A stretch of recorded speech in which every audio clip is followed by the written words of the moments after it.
யார் இந்த இயேசு? இயேசு யார் அப்படின்றத நாம் ஒவ்வொரு வாரமாக சிந்திச்சுக்கிட்டே வரோம். இந்த வாரம் நாம் பார்க்க போகிறது, அவர் மேசியாவாக இவ்வுலகத்தில் பிறந்தவர். மேசியாவா இந்த உலகத்தில் பிறந்தவர் அவர். கிறிஸ்மஸ் காலங்கத்துக்கு நம்ம சமீபித்திருக்கிறோம். ஸோ கேரல்ஸ், பாடல்கள், டெக்கரேஷன்ஸ் அப்படின்னு கிட்டத்தட்ட ஒரு மாதம் கோலாகாலமாக இந்த கிறிஸ்மஸ் பண்டிகையை நம்ம கொண்டாடுவோம்.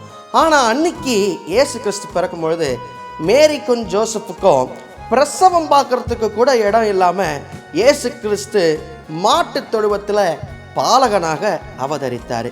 இன்றைக்கி நம்ம சகல ரொம்ப பயங்கரமாக இந்த பண்டிகையை நம்ம கொண்டாடுறோம். ஆனால் அவர் பிறக்கும் பொழுது சத்திரத்தில் இடமில்லாமல் கிறிஸ்து மாட்டு தொழுவத்தில் பிறந்தார்ன்றதை பார்க்கணும்.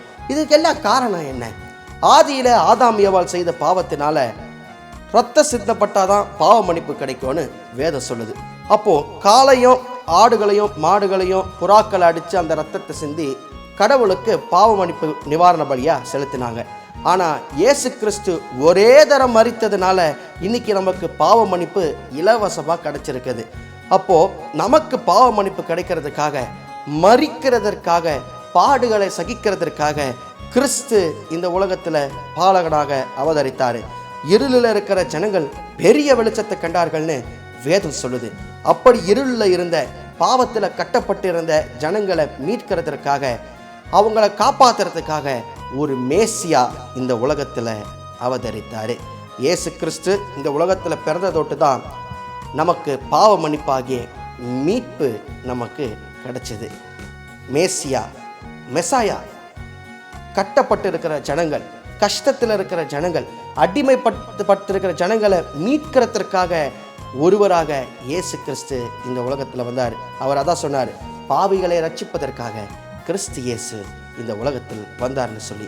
அவரோட பிறப்பு இன்னைக்கு நம்ம கொண்டாடுறோம், பயங்கரமாக கொண்டாடுறோம். கிறிஸ்மஸ் அப்படின்னாலே உலகம் முழுக்க கோலாகலமாக பயங்கரமாக கிறிஸ்மஸ் பண்டிகை கொண்டாடுறோம். ஆனால் அன்னைக்கு அவர் பிறக்கும் பொழுது இருந்த சூழ்நிலை வேறு. அந்த சூழ்நிலைகளை நாம் ஒவ்வொரு வாரமாக சிந்திச்சுக்கிட்டு வருவோம். கிறிஸ்மஸ் வெறும் ஸ்டார்ஸ், டெக்கரேஷன்ஸ், இந்த பாடல்கள் அப்படின்னு இல்லாமல் நமக்காக கிறிஸ்து இந்த உலகத்தில் வந்தார். கிறிஸ்துவோடு இணைந்தது தான் கிறிஸ்மஸ். ஆகையினால வீட்டில் நம்ம டெக்கரேஷன் பண்ணுறோம், பாடல்களில் பாடுறோம் இல்லாமல் கிறிஸ்து நம்ம இல்லத்தில் இந்த கிறிஸ்மஸும் இருக்கிறாரா, பிறந்திருக்கிறாரான்றதை நாம் சிந்திச்சு பார்ப்போம். அடுத்து வரக்கூடிய காலங்களில் கிறிஸ்து நமக்காக பிறந்ததை, அவர் எப்படிப்பட்ட சூழலில் பிறந்தார் அப்படின்றத சிந்தித்து பார்ப்போம். காரிருள் வேளையில் கடும் குளிர் நேரத்தில் ஏழை கோலமதாய் பாரிடில் வந்த மன்னவனே உன் மாதயவே தயவு. காரிருள் வேளையில் கடும் குளிர் நேரத்தில் ஏழை கோலமதாய் பாரிடில் வந்த மன்னவனே உன் மாதயவே தயவு. விண்ணுலகில் சிம்மாசனத்தில் தூதர்கள் பாடிடவே, விண்ணுலகில் சிம்மாசனத்தில் தூதர்கள் பாடிடவே, வீற்றிருக்காமல் மானிடனானது மாதயவே தயவு. காரிருள் வேளையில் கடும் குளிர் நேரத்தில் ஏழை கோலமதாய்